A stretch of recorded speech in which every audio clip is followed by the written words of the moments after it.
Mahilig ka rin ba magtanim katulad ko? Ayan, marami ka bang halaman dyan o mahilig ka magtanim ng gulay?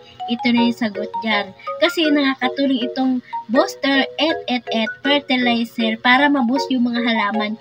Yung hindi niya pa oras mamulaklak o hindi niya pa oras mamunga kasi bata pa. Gamit itong booster ay mamumunga na agad sila at mamumulaklak at mapakinabangan natin.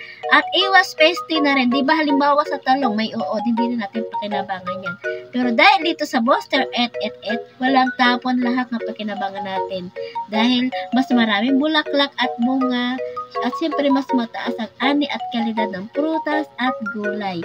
Kaya para makaani na rin kayo, umpisahan nyo na magtanim. Gamitin nyo itong booster fertilizer.